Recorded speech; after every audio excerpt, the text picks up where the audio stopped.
No programa desta semana, você vai acompanhar a luta conjunta dos profissionais da educação. Vai conhecer a ação da APUESP em defesa da vida. E vai ouvir o professor Rudá Ricci falando sobre Paulo Freire. Confira. Na pior fase da pandemia, com recorde de óbitos em todo o país, a Secretaria da Educação de São Paulo anuncia novamente a reabertura das escolas, ignorando uma sentença judicial. Em uma reunião com as principais entidades de profissionais da educação do Estado, no dia 8 de abril, a posição da APUESP foi elogiada. Bom, é neste momento que nós devemos nos unir. Todos os profissionais da educação, todos os educadores e as educadoras que militam nos 3 sistemas de ensino. E a gente sabe que há muita intersecção, né? Há muito colega nosso que trabalha tanto no particular, quanto na rede pública estadual, quanto na rede pública municipal. Portanto, aqui estamos todos, né, empenhados numa única questão, a preservação da vida. Todos nós estamos empenhados nessa questão e já existe uma certa união de interesses no campo jurídico, né? A APUESP foi a incentivadora e a precursora e o principal ariete de uma ação que foi interposta na Justiça, aliás, 2 ou 3 ações, e generosamente convidou para participar desta ação também os professores e professoras das escolas particulares de educação básica por meio da FEPESP. A professora Bebel, presidenta da APUESP, reafirmou a defesa da vida como princípio norteador nessa luta. É histórico unir público com privado. É uma questão histórica. Mas o que nos une é o que insistentemente disse o Celso: a defesa incondicional do direito à vida. Essa é uma questão que ela é central para nós. Não tem outra questão que seja, por exemplo, nós teríamos todas as razões do mundo para ter uma greve, por salário, mas nós não estamos chamando uma greve para isso. Todas as razões do mundo para fazer uma greve pelas condições de trabalho dos professores, mas também não estamos fazendo uma greve. Não fizemos uma greve e nem estamos fazendo uma greve nesse sentido. A greve é em defesa da vida. Vocês querem questão mais profunda e humanitária que esta? Quem é que não se sente atingido por dizer, olha, os sindicatos dos professores da rede privada de ensino, da rede municipal de ensino, do município de São Paulo, e da rede estadual de ensino, se unificaram em torno de uma greve em defesa da vida. Isso é histórico. Eu não me lembro, Cláudio, talvez greve em defesa mobilizações, em defesa da democracia, em defesa disso, mas mobilizações. Mas dizer, não, eu topo ir para o trabalho remoto, porque é isso que os professores estão dizendo. O que eu não quero é colocar em risco a minha vida, e nem a vida dos meus alunos, dos estudantes, e nem as merendeiras que trabalham, nem os trabalhadores que estão envolvidos, ninguém. Por quê? Porque nós achamos um milagre, que foi um milagre, por exemplo, o trabalho remoto? Não!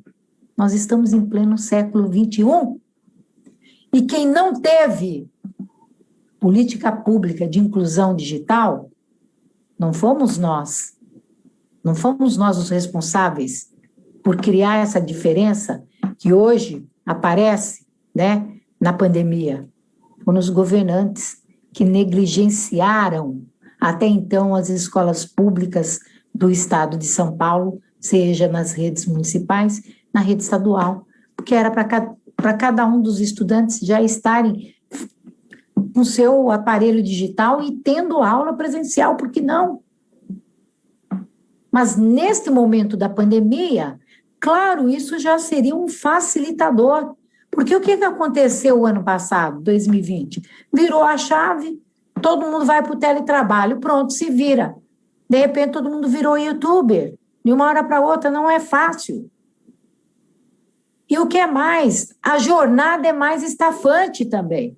Mas os professores não querem dizer, eles reclamam disso. Mas eles dizem, ainda assim, eu prefiro assegurar a minha vida. Também participaram da live o presidente do SIMPEM, Cláudio Fonseca, e o vice-presidente do Simpro São Paulo, Fábio Zambon, que coordenou a reunião. Em outro debate realizado no dia 12 de abril, a presidenta da APEUESP relembrou a defasagem salarial da categoria e reforçou a necessidade de investimento na educação. Não só a educação superior, mas a educação básica. Nós estamos ganhando abaixo do piso salarial profissional nacional, né? É premente aí a necessidade de termos políticas públicas para a educação pública básica, enfim, toda a educação, aliás, né? Para o Estado de São Paulo e o Brasil. Paulo Freire defendia uma prática pedagógica libertadora, emancipadora, onde o diálogo prevaleceria.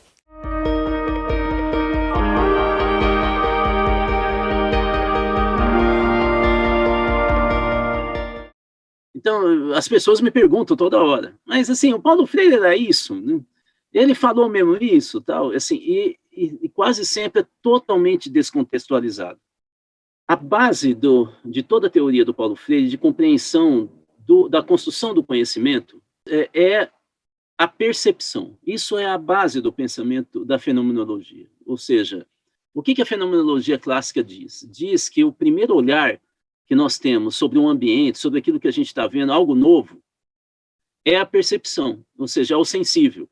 Eu entro no lugar, aquilo que eu enxergo, se é muito escuro, se a música é alta, né, se as pessoas ficam brigando, ficam tocando, é o sensível que te dá a primeira informação sobre aquele lugar e, portanto, ela que te leva a se relacionar com aquele lugar com mais afeto ou mais apreensão. Então, para a fenomenologia, o primeiro discurso é a percepção, a teoria vem depois. Isso é básico do Paulo Freire. Você nunca começa com a teoria. O que é que ele dizia? Ele dizia o seguinte: como eu preciso criar um espaço de reflexão para que a pessoa se veja, faça uma crítica sobre o seu comportamento, seus valores, na sociedade e até mesmo do professor, fala, pô, você está contraditório, você fala isso, mas você faz outra coisa. Ou seja, para dar sentido para o conhecimento. O Paulo Freire dizia que você tem que construir um espaço, portanto, de confiança. Se não for um espaço de confiança, você nunca vai falar o que você está pensando. Se for um espaço muito autoritário, você não vai falar porque você não sabe se o teu professor vai te detonar na frente de todo mundo. Então, esse espaço de confiança é um espaço que você vai construindo passo a passo, com muito cuidado. O Paulo Freire, então, dizia o seguinte: por isso, primeira questão, o professor tem que ser honesto. Ele não pode mentir. Se alguém falar, professor, você é ateu? Você tem que falar, sou. Não vem falar, eu não tenho religião, mas eu tenho espiritualidade. Fugir não vale. Porque aí o outro está sabendo que você está enrolando. Mas olha que legal. Paulo Freire dizia, porém, você tem a hora para falar a verdade. Por quê? Porque se você contestar a ideia do aluno no início do curso, sem antes ter criado um ambiente da confiança, você destrói a possibilidade de um espaço de diálogo. Então, é isso que eu queria te dizer, como que o Paulo Freire pensa conceitos e métodos muito importantes, porque ele está na gênese, ele está pensando a gênese da construção do pensamento e da ideia de sujeito da própria pessoa. No mês de setembro, comemoraremos os 100 anos de Paulo Freire. Nosso programa fica por aqui, mas você pode revê-lo e também aos programas anteriores no portal da APEUESP. Até a próxima semana. Tchau!